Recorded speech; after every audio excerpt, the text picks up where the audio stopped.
اگر آپ اپنی زندگی میں فائدے کی تلاش میں ہیں، آپ کو کسی بھی قسم کا کوئی مسئلہ ہے جو آپ کا حل نہیں ہو رہا، تو یہ ویڈیو آپ کے لیے ہے۔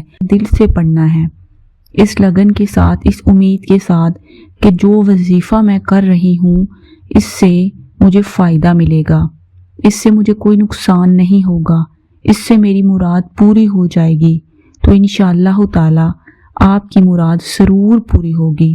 آج میں آپ لوگوں کو استغفار پڑھنے کا ایک ایسا طریقہ بتاؤں گی کہ جس سے جو آپ کے مسائل ہیں وہ منٹوں میں حل ہو جائیں گے۔ سے لوگ ایسے ہیں جو کہتے ہیں کہ ہم تو سالوں سے استغفار کا ورد کر رہے ہیں، لیکن نہ تو ہمیں ہمارا جاب کا مسئلہ حل ہو رہا ہے، نہ تو اولاد کا، نہ تو شادیاں ہو رہی ہیں۔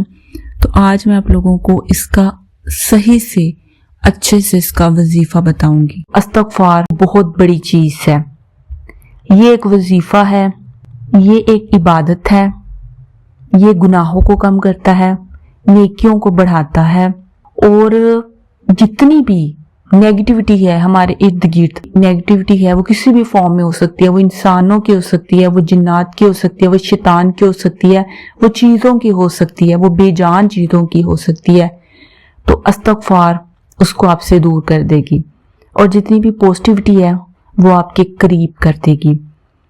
استغفار کی اتنی اہمیت ہے کہ جو بندہ پڑھتا ہے نا اس کو پتا ہے کہ اس کی لائف پہلے کیسی تھی اور استغفار کے بعد کیسی ہے۔ بہت سی احادیث ملتی ہیں استغفار کے بارے میں، اور استغفار بھی بہت زیادہ ہیں، ایک نہیں ہے۔ جس طرح سے استغفر اللہ ہے، استغفر اللہ ربی من کل ذنب واتوب الیہ ہے۔ استغفر اللہ کا ایک جو کلمات ہے نا، یہ والا استغفر اللہ الذی لا الہ الا هو الحی القیوم واتوب الیہ، یہ بہت اہم ہے، اس کی اہمیت بہت ہی زیادہ ہے۔ قرآن میں آتا ہے کہ جو شخص میدان جنگ سے فرار ہو جائے اس پر اللہ کا غضب نازل ہو، اور حضور اکرم صلی اللہ علیہ وآلہ وسلم نے فرمایا کہ جو شخص سوچ سمجھ کر یہ پڑھ لے استغفر اللہ الذی لا الہ الا هو الحی القیوم واتوب الیہ، سوچ سمجھ کر 3 دفعہ، اللہ تعالیٰ اس کے سارے گناہ معاف کر دیتا ہے، چاہے وہ میدان جنگ سے فرار ہوا ہو۔ یعنی کس قدر اہمیت ہے ان کلمات کی۔ پہلے تو آپ یہ دیکھیں کہ آپ استغفار کس طرح سے کر رہے ہیں۔ ایسا تو نہیں ہے کہ آپ گناہ بھی ساتھ میں دڑ کیے جا رہے ہیں اور ساتھ میں استغفار بھی کیے جا رہے ہیں۔ اللہ تعالیٰ فرماتا ہے کہ جب تم استغفر اللہ پڑھو گے تو میں تم پر رحمت کی بارش برساؤں گا، بیٹوں سے مدد کروں گا تمہاری، اگر بیٹا بیمار ہے تو اس کو شفا دے دوں گا، اگر بیٹا نافرمان ہے تو وہ فرما بردار ہو جائے گا، اگر بے روزگار ہے تو روزگار مل جائے گا، اگر وہ گمراہ ہے تو اس کو راستہ دکھا دیا جائے گا۔ اپنے اندر سے پڑھنا ہے، دل سے پڑھنا ہے، لگن سے پڑھنا ہے۔ صرف ہمارا مقصد کوانٹٹی پورا کرنا نہیں ہے، کیونکہ اللہ تعالیٰ انسان کے گمان کے ساتھ ہے۔ جیسا بندہ اللہ سے گمان رکھے گا اللہ تعالیٰ اس کو ویسا ہی ملے گا۔ اگر آپ یقین رکھتے ہیں کہ اللہ تعالیٰ آپ کی سنے گا، آپ کی مدد کرے گا، تو پھر اللہ تعالیٰ آپ کی ضرور سنے گا، اور وہ جو وعدہ کرتا ہے تو پھر کون ہے جو جھٹلائے کہ وہ پورا نہیں کرتا۔ آپ نے سچے دل کے ساتھ استغفر اللہ پڑھنا ہے۔ زبان سے پڑھنے والے تو اس دنیا میں بہت سے لوگ ہیں جو روزانہ استغفر اللہ کا ورد کرتے ہیں، لیکن کیا ان سب کی دعائیں قبول ہوتی ہیں؟ نہیں۔ دل سے پڑھنا ہے، استغفر اللہ دل سے کہنا ہے، آپ نے اللہ تعالیٰ سے توبہ کرنی ہے، معافی مانگنی ہے گناہوں کی۔ اس کا مطلب کیا ہے کہ آپ اللہ تعالیٰ سے توبہ کر رہے ہیں نا، معافی مانگ رہے ہیں، لیکن ایک بات یاد رکھیں، اگر آپ نے اپنی دعاؤں کی قبولیت کروانی ہے تو استغفر اللہ سے بڑھ کر کوئی وظیفہ نہیں۔ استغفر اللہ ایک دعا ہے، ایک عبادت ہے۔ آپ جب استغفر اللہ کرتے ہیں تو آپ نہ صرف اپنے گناہوں کی معافی مانگتے ہیں، بلکہ آپ اپنی جو نیکیاں ہیں اس میں بھی اضافہ کر رہے ہیں۔